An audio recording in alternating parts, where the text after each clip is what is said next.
नमस्कार दोस्तों। तो आज का टॉपिक है हमारा फंक्शन। तो आज हम फंक्शन पढ़ेंगे। देखिए फंक्शन एक तो होते हैं इनबिल्ट फंक्शन और दूसरा होता है यूजर डिफाइंड फंक्शन। तो आज हम पढ़ेंगे user defined function. Inbuilt function होते हैं जो पहले से प्री डिफाइंड है, जैसे कि SQRT है, पाव है, strcpy, strcmpy, getch, clear screen, बहुत सारे फंक्शन जो जिसका सी पहले से जिसका मतलब उसमें ऑलरेडी होता ही है। दूसरा होता है यूजर डिफाइंड फंक्शन। यूजर कौन है? यूजर हम हैं, तो हम अपनी तरफ से फंक्शन को डिफाइन करेंगे। ठीक है, तो पहले टाइप से ले लेते हैं। देखो कितने टाइप के फंक्शन होते हैं, 4 टाइप के फंक्शन है। Number 1 function without arguments and without return value. Second is function with arguments and without return value. Third is function with arguments and with return value, and fourth is function without argument and without return value। तो ये 4 type हैं, with, without, without with and with without। तो हम एक एक करके ये चारों समझेंगे। उससे पहले मैं आपको ना फंक्शन का फायदा बता दूं कि फंक्शन का एक्चुअली में फायदा है क्या, क्योंकि जब हम प्रोग्राम करेंगे फंक्शन से तो हमें उल्टा ये लगेगा कि यार ये बिना फंक्शन के करते तो जल्दी हो जाता, फिर फंक्शन का फायदा क्या है। तो इसलिए मैं आपको दूसरे वर्ड्स में फंक्शन का फायदा बताऊंगा कि फंक्शन हमारा किस तरीके से फायदेमंद है। फॉर एग्जांपल ये आपको 4 सर्कल बनाने हैं। ठीक है, कितने सर्कल बनाने हैं? 4। चारों सर्कल एक जैसे हैं। एक सर्कल बनाने में सपोज हमें 10 पेज की कोडिंग करनी पड़ रही है। इसका मतलब है मेरे को 10 पेज की कोडिंग इसके लिए करनी पड़ेगी, सेम वही 10 पेज की कोडिंग इसके लिए करनी पड़ेगी, सेम वही 10 पेज की कोडिंग इसके लिए करनी पड़ेगी। 10 पेज की सेम कोडिंग आपको 4 बार करनी पड़ेगी, मतलब 40 पेज की कोडिंग करनी पड़ जाएगी, मतलब आपको बहुत टाइम लगेगा। तो ऐसे में देखो क्या करेंगे हम, फंक्शन काम आएगा, आप एक ही बार 10 पेज की कोडिंग कर दो जिससे हमारा सर्कल बन रहा है। ठीक है, तो ये हमने 10 पेज की कोडिंग कर दी है और इसका आपने एक नाम दे दिया। सपोज इसका नाम दे दिया आपने रामू। तो बस आपने 4 बार कॉल करना है, रामू रामू रामू रामू। तो जैसे आप रामू को कॉल करेंगे, यानी कि इसका नाम रामू है, रामू कॉल करते क्या हो गया, इसका जो आउटपुट आ रहा है वो आ जाएगा, तो यानी कि आपको सर्कल मिल जाएगा। तो कहने का मतलब जब सेम टाइप की चीज बार बार रिपीट करनी होती है वहां पर हम फंक्शन यूज करते हैं। ठीक है, चारों टाइप मैंने बता दिए, हम एक एक करके समझते हैं। सबसे पहला फंक्शन है हमारा without arguments and without return value. अब ये आर्गुमेंट्स क्या होते हैं और रिटर्न वैल्यू क्या होती है, अभी आपको तीसरे एग्जाम्पल में सब कुछ क्लियर हो जाएगा। अभी देखो एक एग्जाम्पल ले रहे हैं हम विदाउट का। मुझे बनाना क्या है, मुझे बनाना है सपोज जैसे ये बनाना है। ठीक है, और ये मैंने यहाँ पे लिख दिया $$ 5 टाइम्स, और मैंने सपोज यहाँ लिख दिया नेम राजू, अगेन $$$$। अब आप इसमें एक चीज़ देखेंगे कि हमने ये 1 2 3 4 ये 4 लाइन एक जैसी हैं। सपोज इस एक लाइन को टाइप करने में मेरे को 1 आवर लग रहा है, तो इसका मेरे को 1 2 3 4 आवर्स लग जाएंगे। और ये 2 लाइन एक जैसी हैं, इस एक लाइन को टाइप करने में सपोज मेरे को 2 आवर्स लग रहे हैं, तो 2 आवर्स इसमें लगेंगे, 2 आवर्स इसमें लगेंगे। टोटल मिला के आपको 1 2 3 4 5 6 7 8 नियर अबाउट आपको 8 आवर्स लग जाएंगे। तो ये 8 आवर्स लग रहे थे कब, अगर आप फंक्शन यूज नहीं करते हैं तो। लेकिन यही काम अगर आप फंक्शन के थ्रू करें तो ये 8 आवर्स का काम आपका नियर अबाउट 3 आवर्स में हो जाएगा। देखो किस तरीके से हम ये एज्यूम कर रहे हैं कि इसको टाइप करने में सपोज 1 आवर लग रहा है और इसको टाइप करने में सपोज 2 आवर्स लग रहे हैं। तो देखिए कैसे करेंगे। सबसे पहले अपने जो हेडर फाइल लिखते हैं, अपने हेडर फाइल लिख दी। ठीक है, आपने जो std.h और conj.h। अब आता है मेरा void स्टार देन सेमीकोलन। ये यूजर डिफाइंड फंक्शन है, आप अपनी मर्जी से कुछ भी नाम दे सकते हो। मैंने क्या नाम दे दिया इसका, स्टार। आप अपना नाम भी लिख सकते हो, आप यहाँ पे राजू लिख सकते हो, तो कुछ भी नाम दे सकते हो। तो मेरे फंक्शन नाम क्या है, स्टार। अब यहाँ पे देखो ब्रैकेट में कुछ है, यहाँ ब्रैकेट में कुछ भी नहीं है। ब्रैकेट में कुछ भी नहीं है इसका मतलब है विदाउट आर्गुमेंट्स। अगर विद आर्गुमेंट होता तो यहाँ पे ब्रैकेट में कुछ ना कुछ होता, इंट या इंट कॉमा कैर या इंट कॉमा इंट या इंट कॉमा कैर कॉमा फ्लोट, कुछ ना कुछ होता। कितने भी आर्गुमेंट होते हैं और डिफरेंट टाइप के भी हो सकते हैं, सेम टाइप के भी आर्गुमेंट हो सकते हैं। तो कुछ भी नहीं है, इसका मतलब है विदाउट आर्गुमेंट। ठीक है, इसका मतलब क्या है, विदाउट आर्गुमेंट। अगर फंक्शन के नाम के आगे वॉइड लिखा है, इसका मतलब है कि वो फंक्शन विदाउट रिटर्न वैल्यू है। ठीक है, विदाउट रिटर्न वैल्यू। अगर विद रिटर्न वैल्यू होता तो यहां वॉइड की जगह कुछ डेटा टाइप आता, कैर या इंट या फ्लोट या लॉन्ग, कुछ भी डेटा टाइप आता। कुछ भी नहीं है, वॉइड लिखा है, इसका मतलब है विदाउट रिटर्न वैल्यू। सेम ऐसे हम एक और फंक्शन बना रहे हैं, दूसरा ले लिया मैंने वॉइड, इसका नाम ले लिया मैंने डॉल। तो ये भी हमारा without argument and without return value है। इसके बाद हम लिखते हैं वॉइड मेन। अच्छा, इनको बोलते क्या, ये दोनों क्या है हमारे, कमेंट डाल के लेता हूं, ये हमारे, इनको बोलते हैं फंक्शन, इनको बोलते हैं फंक्शन डिक्लेरेशन, या फिर हम इसको फंक्शन प्रोटोटाइप भी बोल देते हैं। फंक्शन प्रोटोटाइप या फंक्शन डिक्लेरेशन एक ही बात है। तो फंक्शन डिक्लेरेशन से हमें यह पता चलता है कि हमारे फंक्शन का नाम क्या है, आर्गुमेंट्स है नहीं है, रिटर्न टाइप है नहीं है। ठीक है, इसके बाद हम आगे आते हैं CLR STR क्लेस्किंग की।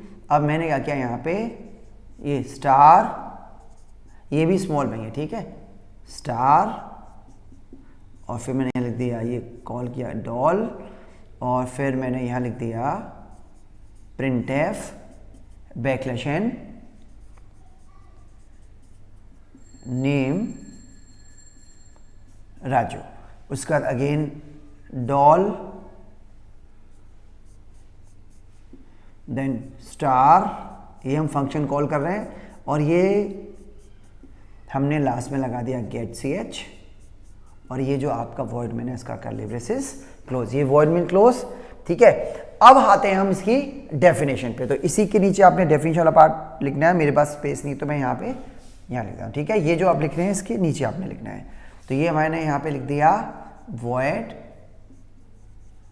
स्टार, और यहाँ पे मैंने ये लिख दिया backslash n star star star star, ये स्टार, जितने स्टार यहाँ पे। तो इसको टाइप करने में सपोज मेरे को लग गया 1 आवर। दूसरा है हमारा डॉल, तो मैंने लिख दिया वॉइड डॉल curly braces printf backslash n dollar dollar dollar dollar dollar, और इसको टाइप करने में लग गया सपोज मेरे को 2 आवर्स। पहले हम बात करते हैं, ये क्या हमारा फंक्शन डिक्लेरेशन यानी कि फंक्शन प्रोटोटाइप।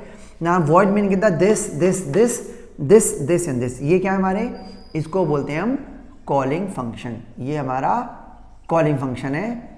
इसको लिखने में हमें टाइम लग रहा है सपोज 3-4 सेकंड, तो ये आपने 2 सेकंड या 3-4 सेकंड में आपने ये लिख लिया, सेम ऐसे ही। अब दिस एंड दिस, ये क्या हमारे, इनको बोलते हैं हम कॉल्ड फंक्शन।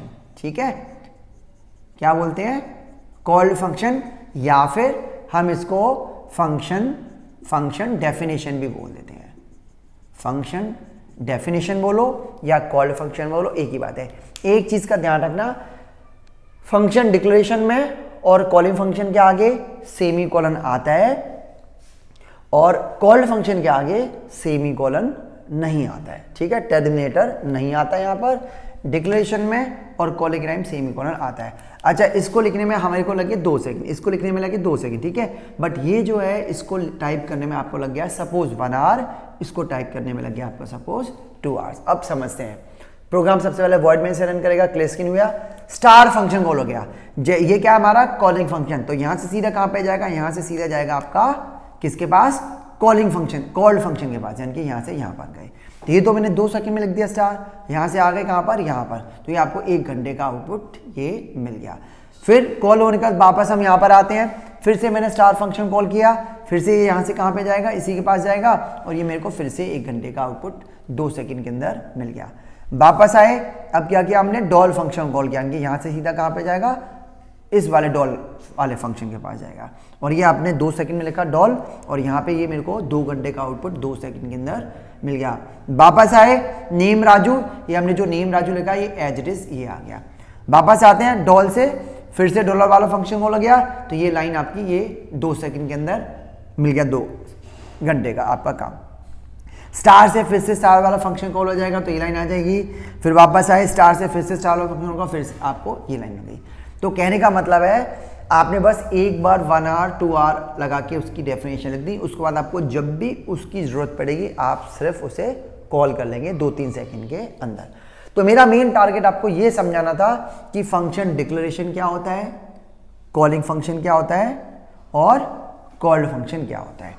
अगर आप इस फंक्शन डिक्लेरेशन से बचना चाहते हो, ये अगर आप नहीं देना चाहते मत दो, लेकिन अब आपको एक काम करना पड़ेगा। क्या काम करना पड़ेगा?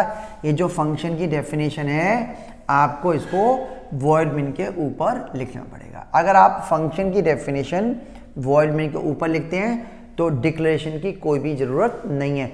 ध्यान रखना, जब ये डेफिनेशन ऊपर लिखेंगे तो उस केस में सेमीकोलन, जैसे इस टाइम नहीं है तो सेमीकोलन नहीं आएगा। ठीक है, क्लियर है? तो ये हो गया हमारा फंक्शन का पहला type, function without argument and without return value. और तो ऊपर लिखते हैं तो डिक्लेरेशन की कोई भी ज़रूरत नहीं है। ध्यान रखना, जब ये डेफिनेशन ऊपर लिखेंगे तो उस केस में सेमीकोलन, जैसे इस टाइम नहीं है तो सेमीकोलन नहीं आएगा। ठीक है, क्लियर है? तो ये हो गया हमारा फंक्शन का पहला type, function without argument and without return value. और सेकंड है हमारा फंक्शन विद आर्गुमेंट। अब इसमें आपको पता चलेगा कि आर्गुमेंट्स क्या होते हैं। सेकंड टाइप कौन सा हमारा?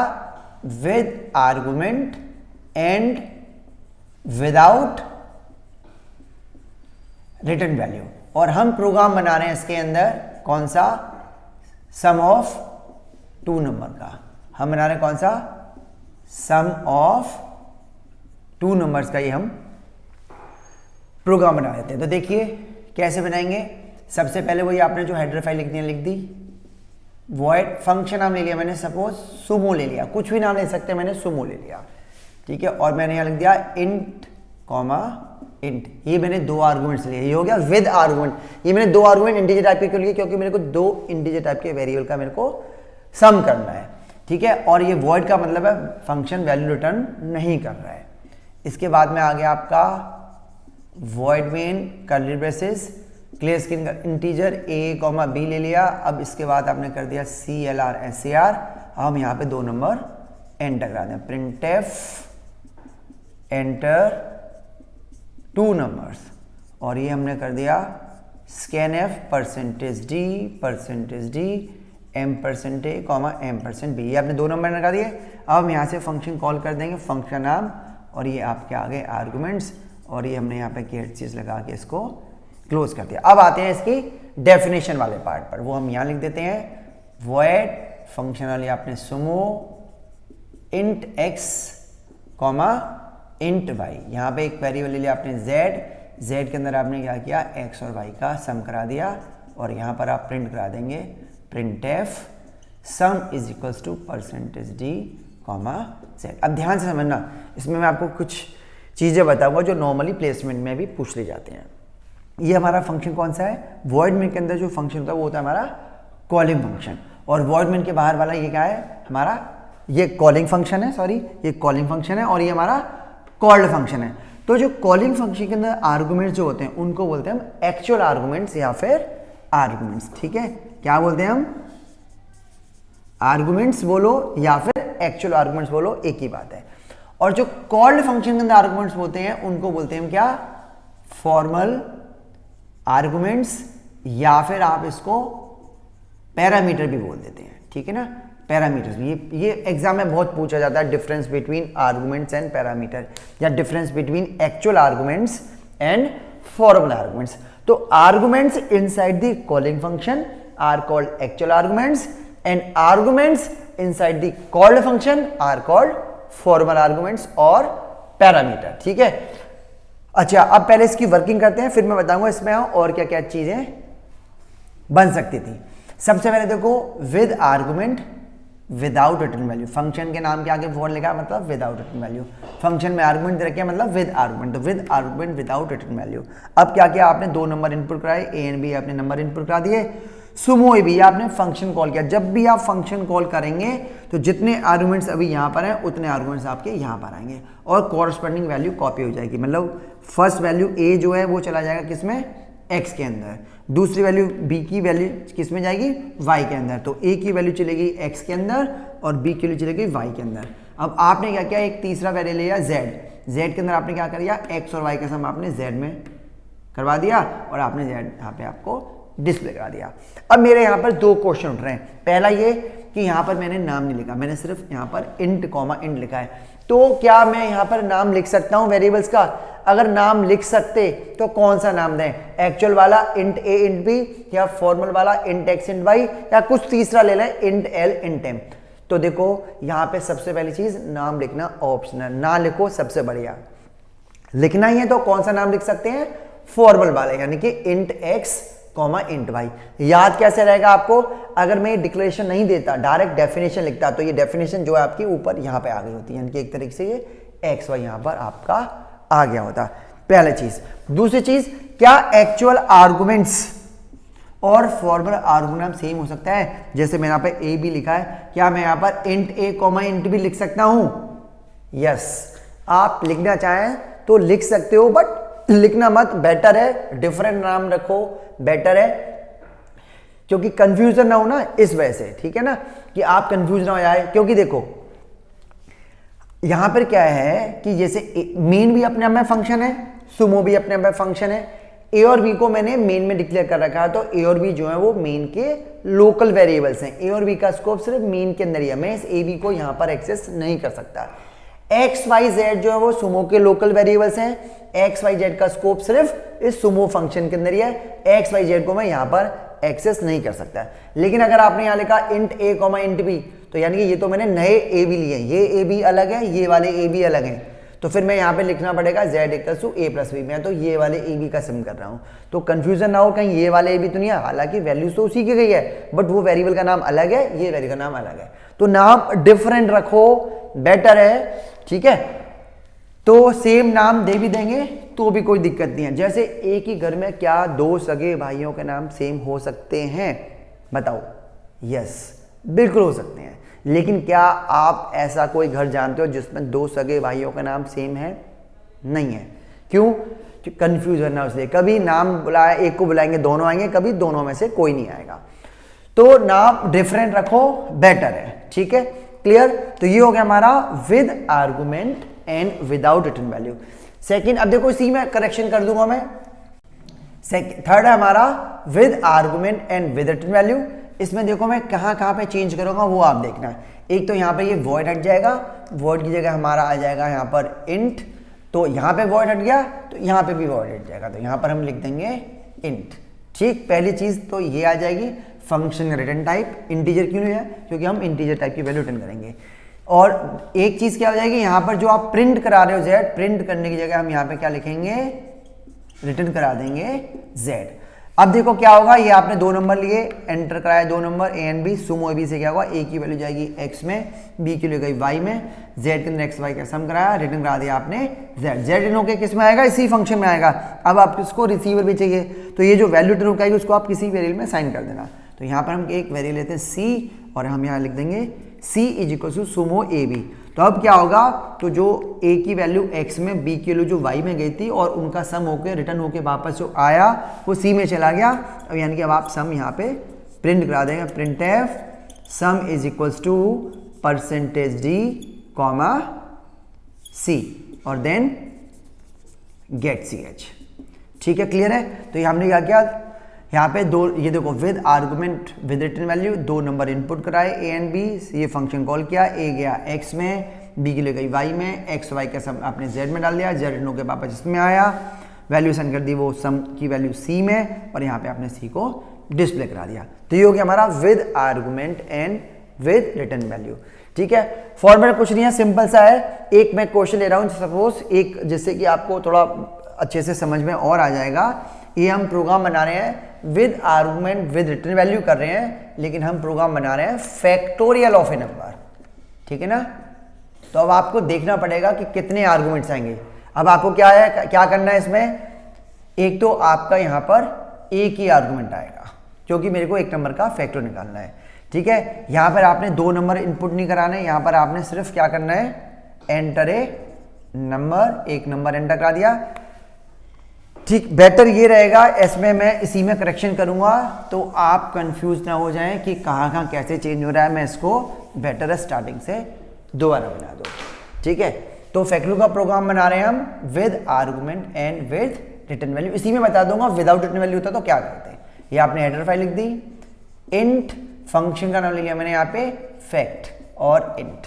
इसके बाद में आता है हमारा वॉइड मेन। देखना लूप कहाँ चलेगा, इसके लिए मान के चल रहा हूँ कि आपको फैक्टोरियल का प्रोग्राम आता है। विदाउट रिकर्जन करेंगे अभी हम। इंटीजर आपने ले लिया, एक ले लिया a, एक ले लिया b, उसके बाद आप करा लेना CLR SCR। अब हम यहाँ लिखेंगे printf enter number, scanf %d, $m%a, और यहाँ पे लिख दिया आपने b is equals to fact of a, और यहीं पर हम प्रिंट करा देंगे printf backslash n factorial is %d, b, और देन गेट ch, ये क्लोज। अब आते हैं डेफिनेशन वाले पार्ट पे। मैं यहाँ लिख दूंगा इंट फंक्शन नाम क्या है फैक्ट इंट n। अब आप ये समझो जो आपने नंबर a एंटर कराया है वो किस में चला गया n में, यानी कि अब मेरे को प्रोग्राम बनाना है फैक्टोरियल ऑफ n का। और फैक्टोरियल के लिए सबसे पहले आपको एक लूप चलाने के लिए i ले लिया और f इज इक्वल टू आपके पास 1 होना चाहिए। अब यहाँ पर हम प्रोग्राम लिख देंगे फैक्टोरियल का for i is equal to 1 से चला देते हैं, i less equal to n, n से लेकर 1 तक भी चला सकते थे, रिवर्स में 1 से लेकर n एक ही बात है। ठीक है, तो अब यहाँ पे आ जाएगा f is equal to f into i, और लूप के बाहर जाके आप क्या करेंगे फैक्टोरियल की वैल्यू जो f में आ गई होगी उसको आपने रिटर्न कर देना है। हम ये मान के चल रहे हैं ये आपको फैक्टोरियल का प्रोग्राम आता है। ठीक है, अब समझते हैं with argument and with return value.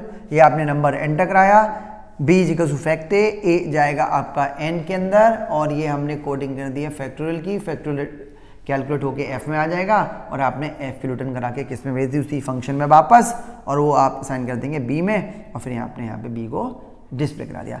आप ऐसा भी कर सकते थे, या आप फंक्शन यहाँ पे ना करके ऐसे ना करके डायरेक्ट यहीं पे कॉल कर दो कि फैक्टोरियल इज, और यहीं पे मैं फंक्शन कॉल कर देता हूँ फैक्ट a।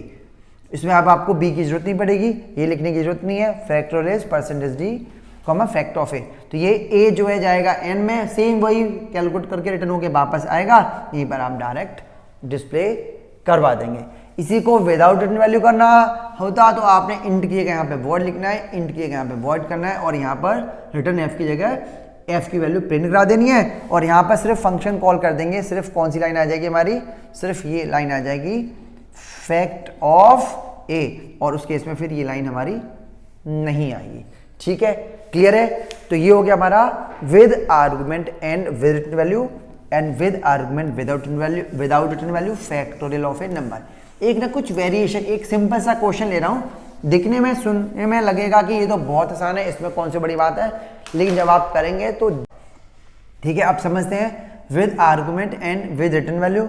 ये आपने नंबर एंटर कराया, b is equal to fact a जाएगा आपका n के अंदर, और ये हमने कोडिंग कर दी है फैक्टोरियल की, फैक्टोरियल कैलकुलेट होके f में आ जाएगा, और आपने f की रिटर्न करा के किस में भेज दी उसी फंक्शन में वापस, और वो आप असाइन कर देंगे b में, और फिर आपने यहाँ पे b को डिस्प्ले करा दिया। आप ऐसा भी कर सकते थे, या आप फंक्शन यहाँ पे ना करके ऐसे ना करके डायरेक्ट यहीं पे कॉल कर दो कि फैक्टोरियल इज, और यहीं पे मैं फंक्शन कॉल कर देता हूँ फैक्ट a। इसमें अब आपको b की जरूरत नहीं पड़ेगी, ये लिखने की जरूरत नहीं है, factorial is %d, fact of a। तो ये a जो है जाएगा n में, सेम वही कैलकुलेट करके रिटर्न होके वापस आएगा, यहीं पर आप डायरेक्ट डिस्प्ले करवा देंगे। इसी को विदाउट रिटर्न वैल्यू करना होता तो आपने इंट की जगह यहाँ पे वॉइड लिखना है, इंट की जगह यहाँ पे वॉइड करना है, और यहाँ पर रिटर्न f की जगह f की वैल्यू प्रिंट करा देनी है, और यहाँ पर सिर्फ फंक्शन कॉल कर देंगे। सिर्फ कौन सी लाइन आ जाएगी हमारी, सिर्फ ये लाइन आ जाएगी फैक्ट ऑफ a, और उस केस में फिर ये लाइन हमारी नहीं आएगी। ठीक है, क्लियर है। तो ये हो गया हमारा with argument and with return value, and with argument without return value factorial of A number. एक ना कुछ वेरिएशन, एक सिंपल सा क्वेश्चन ले रहा हूँ, दिखने में सुनने में लगेगा कि ये तो बहुत आसान है, इसमें कौन सी बड़ी बात है, लेकिन जब आप करेंगे तो डिफिकल्टी आ सकती है। ये मैं सिर्फ विद बताऊंगा, क्योंकि विद विदाउट में तो बहुत कुछ है ही नहीं है इसमें। विद करेंगे, enter number, check it is even और ऑड। कह रहे अच्छा ये तो बड़ा आसान है, इसमें क्या है, नंबर को 2 से डिवाइड करेंगे, रिमाइंडर 0 आ गया तो इवन है, नहीं तो ऑड है। लेकिन इसको देखो करेंगे कैसे करके, एक बार आप देखेंगे तब आपको पता चलेगा, खुद ट्राई करो, फिर टैली करना, गड़बड़ हो सकती है इसमें। इंट फैक्ट हेडर फाइल लिख देंगे, मैंने फंक्शन नाम ईवॉड ले लिया, चलो ईवॉड इंट, ये हमने करा दिया वॉइड मेन, यहां पे ले लिया मैंने integer a comma b, CLR SCR optional लिखना, आपने करा दिया print f enter number scanf %d comma m%a। ठीक, अब मैं यहां लिखूंगा b is equals to function क्या हमारा ईवॉड, तो मैं यहां लिख दूंगा ईवॉड a। अब मैं यहां पे जगह छोड़ देता हूं, बताऊंगा मैंने जगह क्यों छोड़ी है। अभी पहले हम डेफिनेशन वाले पार्ट पे आ जाते हैं। अब मैंने यहां लिख दिया इंट ईवॉड और यहां लिख दिया मैंने इंटीजर x, तो a की वैल्यू किस में गई, x में गई। अब आपने यहां पे क्या करना है, यहां पे स्पेस है इंट के बाद, if x modulus 2 equals to 0, इसका मतलब क्या नंबर इवन है। अब बहुत से बच्चे क्या करते हैं यहीं पे प्रिंट करते हैं, यहां पर आपने प्रिंट ही करना है, रिटर्न टाइप है तो आपको रिटर्न करना पड़ेगा। तो रिटर्न आप कुछ भी नंबर करा दो, सपोज 1 करा देना है। नंबर क्यों करा रहे हैं, क्योंकि रिटर्न टाइप मैंने यहां पर इंटीजर लिया है। एल्स रिटर्न में करा दिया 0, ये क्लोज ये क्लोज। तो अब देखो क्या होगा, ये आपने नंबर एंटर कराया a की वैल्यू गई x में, x मॉडुलस 0 आ गया, यस। तो रिटर्न करा दिया आपने क्या 1, तो 1 रिटर्न कब होगा, जब नंबर इवन होगा। तो ये वैल्यू किस में चलेगी, b में, तो b में 1 कब आएगा, जब नंबर इवन है। तो अब हम यहां पे लिखेंगे इफ b इक्वल्स टू 1, ठीक है ना, if b equals to 1 printf number is even else printf number is odd। ये नहीं कि आपने यहाँ पे क्या हो कि यहाँ पे हम कैर लिख देते हैं और रिटर्न करा देंगे यहाँ पर इवन नंबर इज इवन, वो से गलत हो जाएगा, ठीक है। वो नेक्स्ट क्लास में बताऊंगा कि अगर आपको स्ट्रिंग रिटर्न करानी है तो उसका तरीका क्या होता है। उसके लिए यहाँ पर इंट या कैर से काम नहीं चलेगा, कैर स्टार लेना पड़ेगा, वो नेक्स्ट वीडियो में आपको मैं बताऊंगा, ठीक है। तो ये इसमें देखो क्या किया हमने, सिंपल तरीका है, ये बेटर तरीका है। स्ट्रिंग रिटर्न कराने से बेटर है आप नंबर रिटर्न टाइप इंटीजर ले लो, वो ज़्यादा बेटर है। तो ये आपने नंबर एंटर करा दिया, ठीक है। b इक्वल्स टू ईवॉड a की वैल्यू चली गई x में, x मॉडुलस 0 है, यस है, अगर है तो वो रिटर्न करा देगा क्या 1 रिटर्न कब होगा, जब नंबर हमारा इवन होगा। तो ये 1 रिटर्न होके किस में आ जाएगा, इस फंक्शन में, वैल्यू चली गई b में, अगर b 1 है तो नंबर इवन है, अदरवाइज नंबर इज ऑड। ठीक, क्लियर। तो ये हमारे हमने वेरिएशन डाल दी। अब इसमें हम कुछ डिफरेंट चीज कर रहे हैं, जैसे कि अब हम ले रहे हैं पहले फंक्शन ओवरलोडिंग। अब फंक्शन ओवरलोडिंग के बाद बताऊंगा बहुत important topic, call by value and call by reference. अभी फिलहाल में हम बता रहे हैं फंक्शन ओवरलोडिंग। देखिए फंक्शन ओवरलोडिंग क्या होता है, when function name is same, function name is same, when function name is same but arguments are different। when function name is same but arguments are different, this is called function overloading।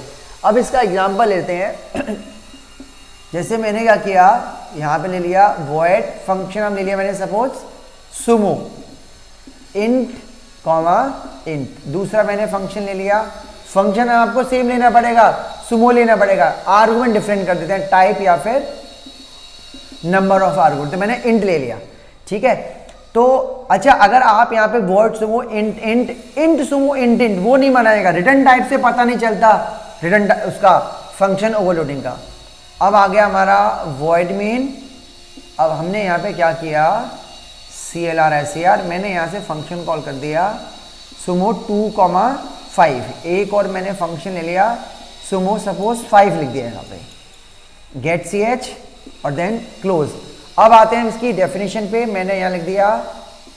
अब ऐसा नहीं है कि पहले आपने declaration में जो दिया पहले आपको उसी की डेफिनेशन लिखनी पड़ेगी, पहले आप किसी की डेफिनेशन भी लिख सकते हैं। वर्ड सुमो मैंने यहां लिख दिया इंटीजर x और मैंने यहां प्रिंट करा दिया print f %d comma x into x।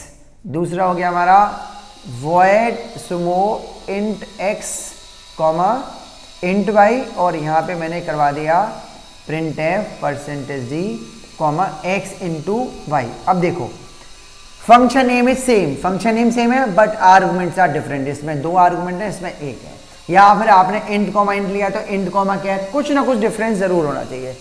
तो अब आते हैं वॉइड मेन पे, ये क्या होगा, सुमो फंक्शन कॉल होगा। अब सुमो फंक्शन के पास जाएगा, अब यहाँ पर अभी तो कंफ्यूज, इसके पास जाऊँ या इसके पास जाऊँ, ये तो दोनों ही सुमो है। तो अब ये नंबर ऑफ आर्गुमेंट से पहचान लेगा, कितने आर्गुमेंट है यहाँ पे, दोनों इंटीजर टाइप के हैं। तो यानी कि यहाँ से कहाँ पे जाएगा, इसके पास जाएगा। तो ये यानी कि 2 चला जाएगा x में, 5 जाएगा y में, x इंटू वाई 10 दिखा देगा।